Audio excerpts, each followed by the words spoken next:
Okay, Mrugank Paranjape, Managing Director and CEO of MCX now joins us. Mr. Paranjape, good morning. Thank you for joining us. Amongst the slew of SEBI announcements last evening, it has been approved that FPIs will be allowed to trade in the derivatives market. This on paper is a game-changing news. Do you think FI community would be excited to come here?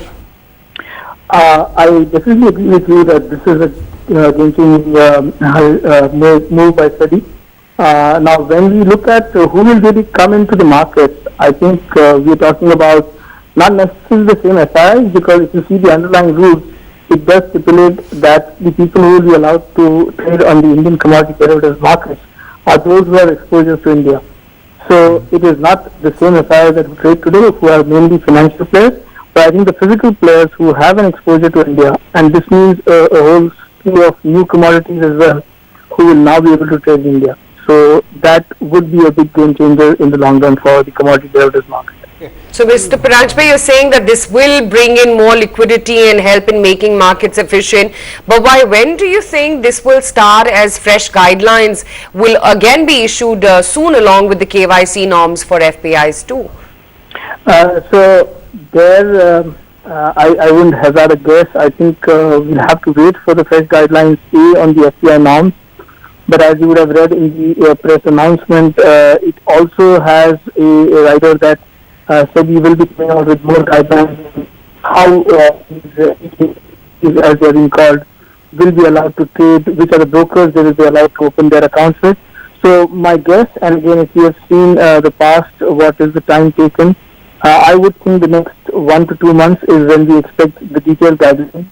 We are absolutely keen and making sure that these FPIs are onboarded on the exchange, but I would think that by the end of this calendar year is when we should think some of these people will start trading in India. Mr. Paranjape, maximum volumes in commodities market is in crude, gold and silver, and these are the global commodities, and FPI, FIs or any institution have an option of taking exposure in these underlyings internationally also. What would change for them if MCX also comes with an option that they can trade over there? Do you think there would be a materialistic impact? So I think there are two sets of commodities we should look at. One which are purely trading off international prices today, and where the market is being discovered globally. So in that sense, maybe some of the metal and energy products that you spoke about, I would agree that they may not attract immediate volumes.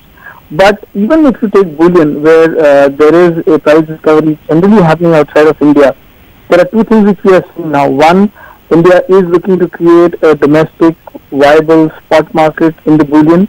Second, there is a duty element to it which creates a differential between the international pricing and the local pricing. So anybody who is internationally maybe an importer of Indian jewelry would want to actually hedge based on the prices which are prevalent in India and not necessarily prices prevailing elsewhere. And that's only for some of the global commodities as you mentioned. But I think when we talk of commodities where India is a predominant exporter or one of the largest producers, and in MCX, mentha oil is one case, cotton is another, where India is the biggest player in the global market. I think those are the type of commodities where access to foreign players will really make these markets much more liquid and actually increase the volumes in those commodities. Paranjape, I appreciate your time and thank you for joining us. Sandeep, if foreigners will be allowed to trade in the commodity market, on paper you could say, oh, this is great news, बहुत बड़ा news है. But then there is GIFT City which is already there, and they've not been very active here. So foreigners coming into equity market and foreigners trading in commodity market may sound similar on paper, but in terms of a market approach and in terms of classification, they both are different kettle of fish.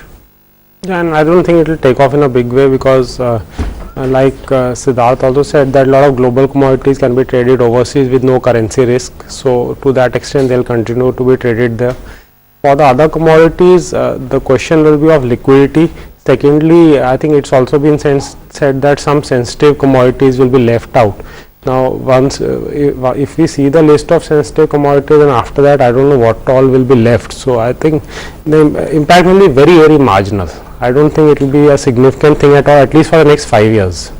So Sandeep, if indeed you're seeing a correction because of this news, sentimentally albeit, on say suppose an HDFC EMC today, the most sought after newest listing, you haven't got an opportunity to get into the stock only, should that dip be bought then?